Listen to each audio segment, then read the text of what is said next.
யாத்திராகமம் அதிகாரம் 2 வசனம் 1.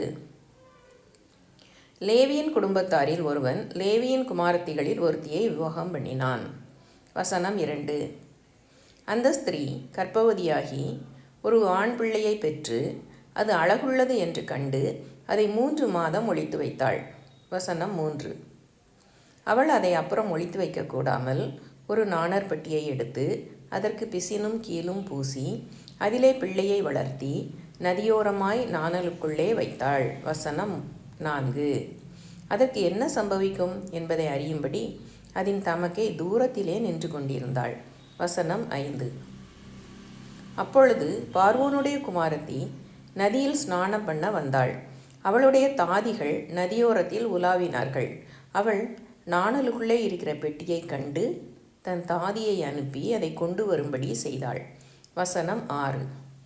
அதை திறந்தபோது பிள்ளையை கண்டாள். பிள்ளை அழுதது. அவள் அதின் மேல் இரக்கமுற்று, இது எபிரேயர் பிள்ளைகளில் ஒன்று என்றாள். வசனம் 7.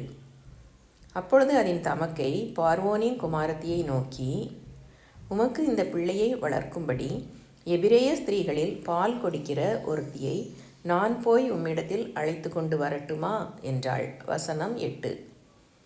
அதற்கு பார்வோனுடைய குமாரத்தி அழைத்து கொண்டு வா என்றாள். இந்த பெண் போய் பிள்ளையின் தாயையே அழைத்து கொண்டு வந்தாள். வசனம் 9. பார்வோனுடைய குமாரத்தி அவளை நோக்கி, நீ இந்த பிள்ளையை எடுத்து கொண்டு போய் அதை எனக்கு வளர்த்திடு, நான் உனக்கு சம்பளம் கொடுக்கிறேன் என்றாள். அந்த ஸ்திரீ பிள்ளையை எடுத்து கொண்டு போய் அதை வளர்த்தாள். வசனம் 10. பிள்ளை பெரிதான போது அவள் அதை பார்வோனுடைய குமாரத்தினிடத்தில் கொண்டு போய் விட்டாள். அவளுக்கு அவன் குமாரன் ஆனான். அவள் அவனை ஜலத்தினின்று எடுத்தேன் என்று சொல்லி அவனுக்கு மோசே என்று பெயரிட்டாள். வசனம் 11.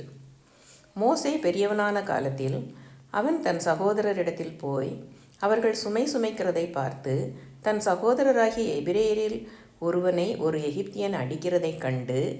வசனம் 12. அங்கும் இங்கும் பார்த்து ஒருவரும் இல்லை என்று அறிந்து எகிப்தியனை வெட்டி அவனை மணலிலே புதைத்து போட்டான். வசனம் 13. அவன் மறுநாளிலும் வெளியே போனபோது எபிரேய மனுஷர் இருவர் சண்டை பண்ணி கொண்டிருந்தார்கள். அப்பொழுது அவன் அநியாயம் செய்கிறவனை நோக்கி, நீ உன் தோழனை அடிக்கிறது என்ன என்று கேட்டான். வசனம் 14. அதற்கு அவன், எங்கள் மேல் உன்னை அதிகாரியாகவும் நியாயாதிபதியாகவும் ஏற்படுத்தினவன் யார்? நீ எகிப்தியனை கொன்று போட்டது போல என்னையும் கொன்று போட நினைக்கிறாயோ என்றான். அப்பொழுது மோசே காரியம் நிச்சயமாக வெளிப்பட்டது என்று பயந்தான். வசனம் 15. பார்வோன் அந்த காரியத்தை கேள்விப்பட்ட போது மோசேயை கொலை செய்ய வகை தேடினான். மோசே பார்வோனிடத்தினின்று தப்பியோடி மீதியான் தேசத்தில் போய் தங்கி ஒரு துறவண்டையிலே உட்கார்ந்திருந்தான். வசனம் 16. மீதியான் தேசத்து ஆசாரியனுக்கு 7 குமாரத்திகள் இருந்தார்கள். அவர்கள் தங்கள் தகப்பனுடைய ஆடுகளுக்கு தண்ணீர் காட்டும்படிக்கு அங்கே வந்து தண்ணீர் முண்டு தொட்டிகளை நிரப்பினார்கள். வசனம் 17. அப்பொழுது மேய்ப்பர்கள் வந்து அவர்களை துரத்தினார்கள். மோசே எழுந்திருந்து அவர்களுக்கு துணை நின்று அவர்களுடைய ஆடுகளுக்கு தண்ணீர் காட்டினான். வசனம் 18. அவர்கள் தங்கள் தகப்பனாகிய ரெகுவேலிடத்தில் வந்தபோது அவன், நீங்கள் இன்று இத்தனை சீக்கிரமாய் வந்ததென்ன என்று கேட்டான். வசனம் 19.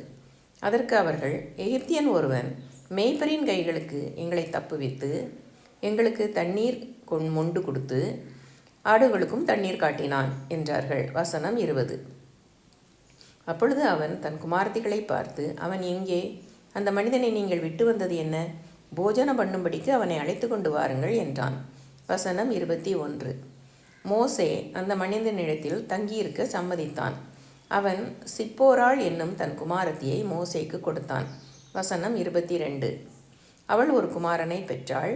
நான் அந்நிய தேசத்தில் பரதேசியாய் இருக்கிறேன் என்று சொல்லி அவனுக்கு கெர்சோம் என்று பெயரிட்டான். வசனம் 23. சில காலம் சென்ற பின் எகிப்தின் ராஜா மரித்தான். இஸ்ரவேல் புத்திரர் அடிமைத்தனத்தினால் தவித்து முறையிட்டு கொண்டிருந்தார்கள். அவர்கள் அடிமைத்தனத்திலிருந்து முறையிடும் சத்தம் தேவ சந்நிதியில் எட்டினது. வசனம் 24. தேவன் அவர்கள் பெருமூச்சை கேட்டு தாம் ஆபிரகாமோடும் ஈசாக்கோடும் யாக்கோபோடும் செய்த உடன்படிக்கையை நினைவு கூர்ந்தார். வசனம் 25. தேவன் இஸ்ரவேல் புத்திரரை கண்ணோக்கினார். தேவன் அவர்களை நினைத்தருளினார். யாத்திராகமம் அதிகாரம் 2 முற்றிற்று.